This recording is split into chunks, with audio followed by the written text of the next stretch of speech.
Hello guys, अस्सलाम वालेकुम। मेरा नाम है अली और मैं अपने channel daily horror stories bye Ali से आपके सामने मौजूद हूँ। मैं उम्मीद करता हूँ आप लोग दुनिया में जहाँ पे भी मौजूद हैं बहुत खुश हैं, कामयाब हैं और आपकी ज़िंदगी बहुत अच्छी गुजर रही है। अगर आप किसी भी वजह से मेरे चैनल को सब्सक्राइब नहीं कर सके तो मैं रिक्वेस्ट करता हूँ कि प्लीज़ इसको सब्सक्राइब कर लें।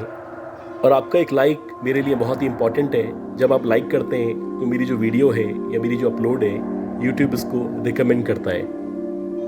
आप प्लीज़ लाइक करें और अगर हो सके तो अपने सर्किल में, अपने फ्रेंड्स में, अपने दोस्तों में इसको शेयर करें।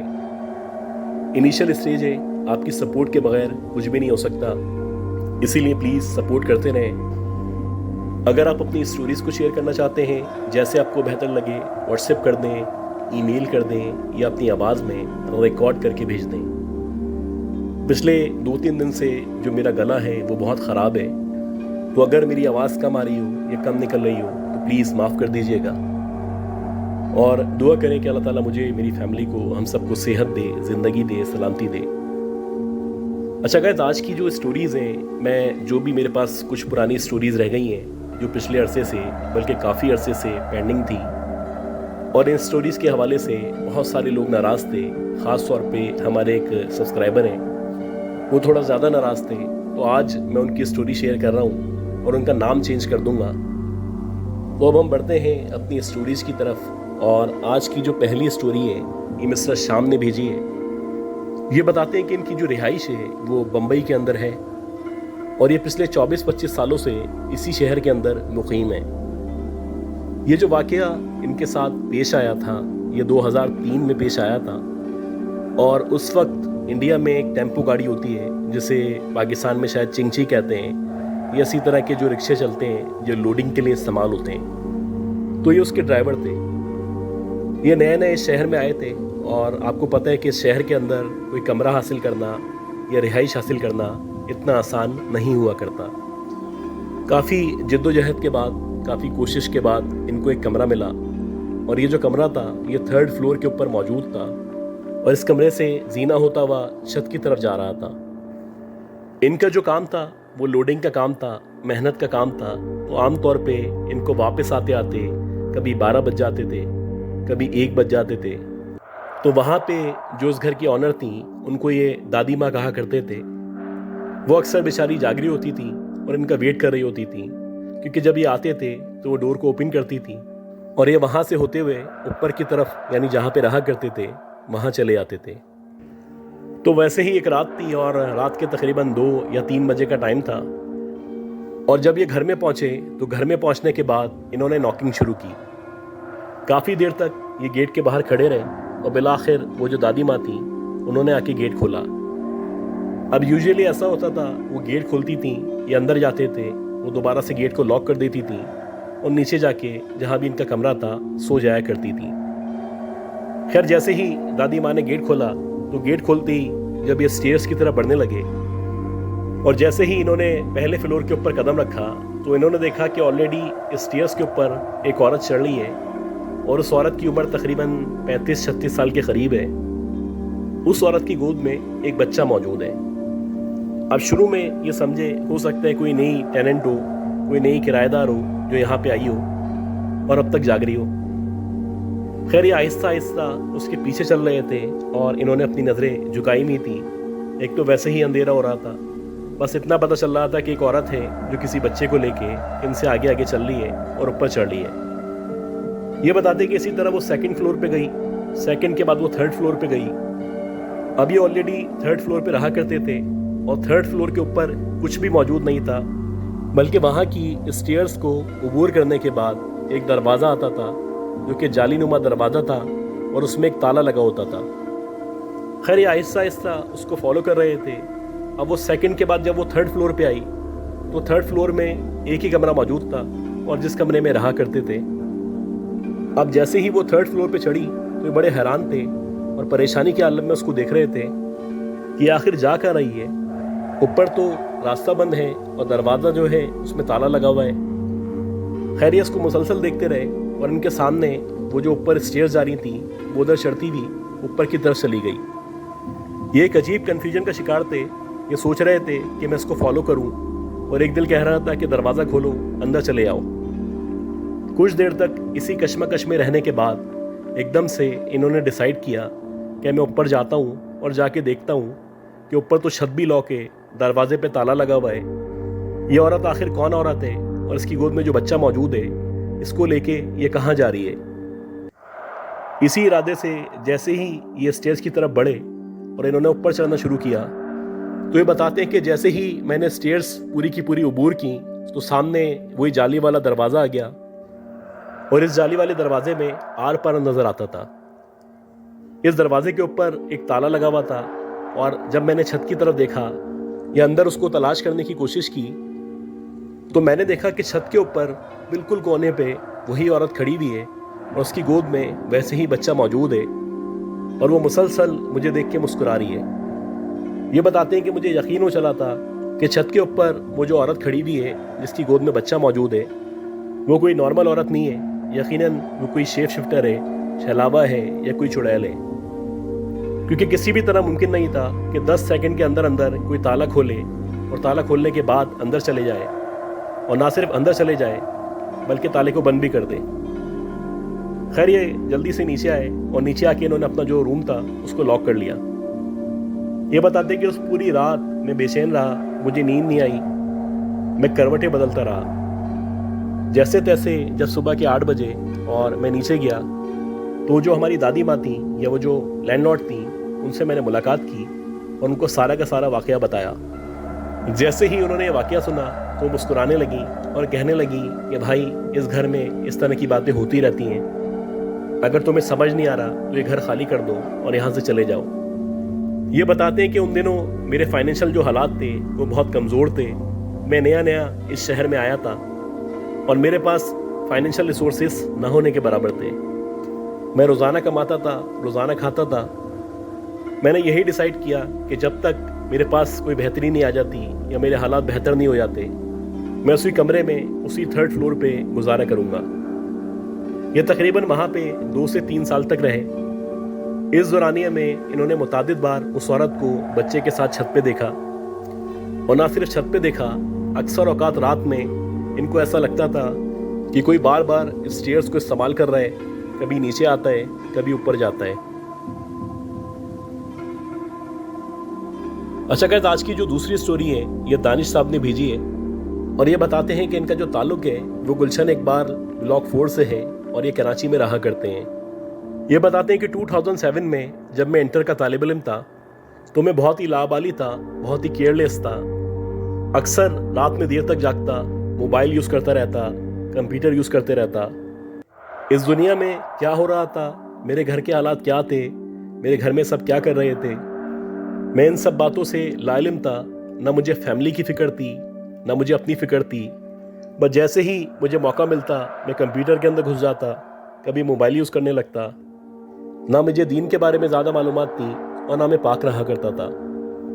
मेरी आदत थी, जैसे कि आम तौर पे इस एज में लड़कों की हुआ करती है, गलत एक्टिविटीज़ में इन्वॉल्व रहना, उल्टे सीधे कंटेंट को देखना, ख़ास तौर पे रात के टाइम में इस तरह की वीडियोस देखना।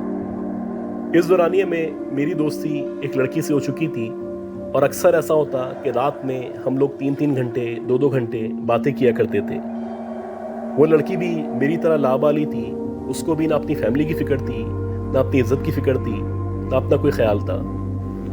एक दफ़ा ऐसा हुआ कि मैं किसी काम से बाहर गया हुआ था, और वापस आते आते रात के तकरीबन 2 या 2:30 बज गए। अब रात में अक्सर ऐसा होता, मैं अपनी फ्रेंड से या उसी लड़की से बात किया करता था, और जब मैं उसको कॉल करता था मेरी कोशिश होती थी कि कमरे में कोई मौजूद ना हो।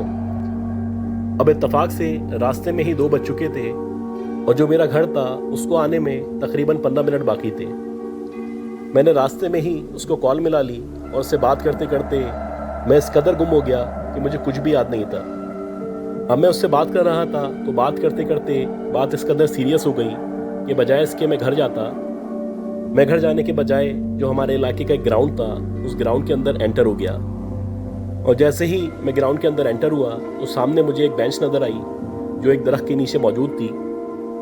अब मैंने सोचा कि कुछ देर बेंच के ऊपर बैठ जाता हूँ, वहीं बैठ के इससे बात कर लेता हूँ। और जब ये मसला हल हो जाएगा या हमारी बहस ख़त्म हो जाएगी तो मैं वापस अपने घर चला जाऊँगा। इसी इरादे से मैं बेंच के ऊपर जाके बैठ गया और उससे मुसलसल बात करता रहा। बात करते करते मेरी उससे बहस होती चली गई और मेरी बहस उससे इस कदर बढ़ गई कि तकरीबन मैं 1 घंटे तक वहीं पे बैठा रहा और मुझे एहसास ही नहीं हुआ कि कब 3 सवा 3 बज गए। ये बताते हैं कि बात करते करते मेरी जो फ्रेंड थी उसने एकदम से कॉल काटी और कॉल काटने के बाद उसने मुझे मैसेज किया कि मेरे फादर आ चुके हैं, मैं थोड़ी देर में कॉल बैक करती हूँ। मैं उसी बेंच पे बैठा रहा। बेंच पे बैठे बैठे मैं उसकी कॉल का वेट कर रहा था कि इसी दौरानिए में मैंने मोबाइल पे सॉन्ग्स वगैरह लगा लिए और दीगर कंटेंट देखने लगा।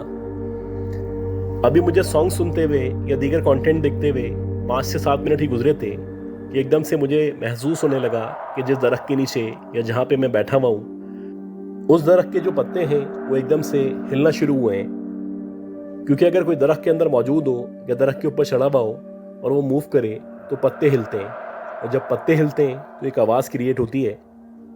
वैसे ही आवाज़ मुसलसल मेरे कानों में आ रही थी और मैं सोचने लगा था कि आखिर कौन है जो ऊपर मौजूद है।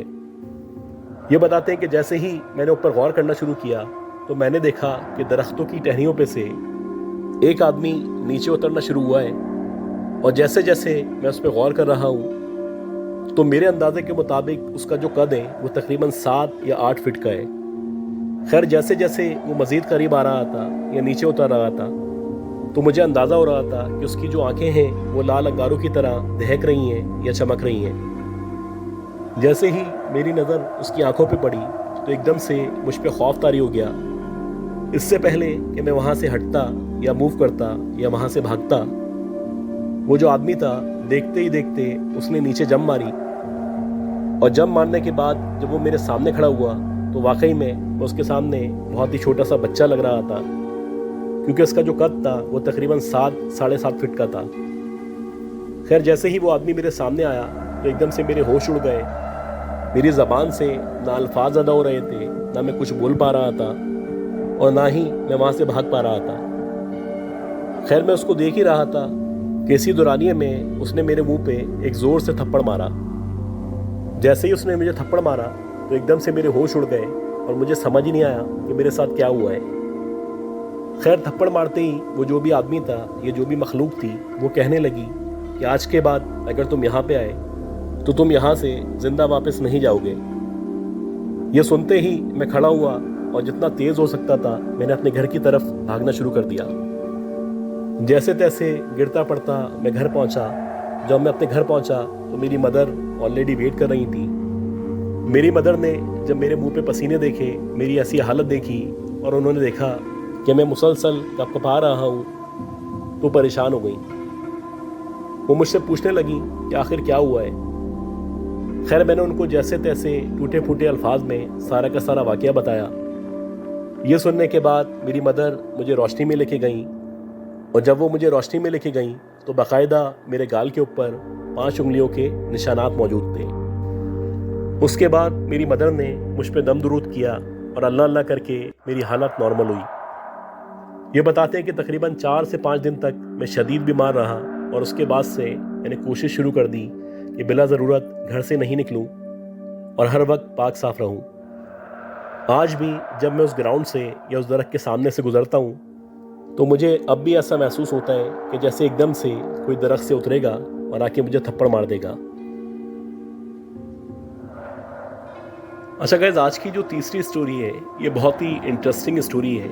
ये जो भी स्टोरीज़ मैं शेयर कर रहा हूँ ये छोटी छोटी सी स्टोरीज़ हैं, लेकिन बहुत ही इंटरेस्टिंग स्टोरीज़ हैं, बहुत ही वियर्ड स्टोरीज़ हैं।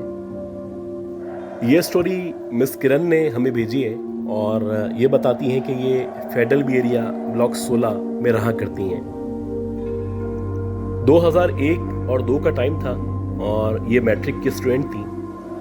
अब इनके जो सराउंडेड जो भी सर्कल था या फैमिली थी वो सारे के सारे वेट कर रहे थे कि जैसे ही बच्चों के पेपर ख़त्म होंगे तो उसके बाद इनके कज़न थे उनकी शादी की जाएगी। आमतौर पे जब आपकी फैमिली में कोई क्लोज़ रिलेशन होता है और उसकी शादी करनी होती है तो घर वाले ज़रूर चेक करते हैं कि घर में कोई ऐसा मेंबर तो मौजूद नहीं है जिसके पेपर हो रहे हों या होने वाले हों। तो वैसे ही इनकी फैमिली में भी जब चेक किया गया तो मिस किरण के पेपर चल रहे थे और यही डिसाइड किया गया कि जैसे ही इसके पेपर ख़त्म होंगे तो उसके अगले दिन से ही शादी शुरू कर दी जाएगी।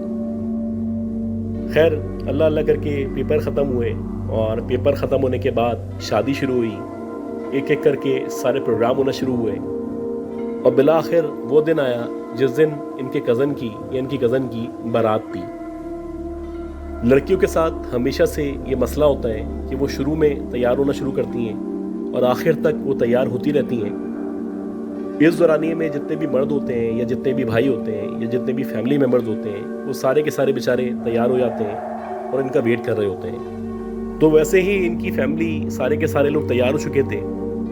अब जो शादी का हॉल था या लॉन था वो बहुत ही करीब था, तो इन्होंने यही डिसाइड किया कि आप लोग चले जाएं, मैं अपने छोटे भाई के साथ बाइक पे आ जाऊंगी। सारे के सारे घर वाले एक एक करके चले गए और आखिर में ये रह गई क्योंकि ये मुकम्मल तौर पे तैयार नहीं हुई थी और इनके साथ इनके भाई मौजूद थे जो नीचे खड़े हुए इनका वेट कर रहे थे।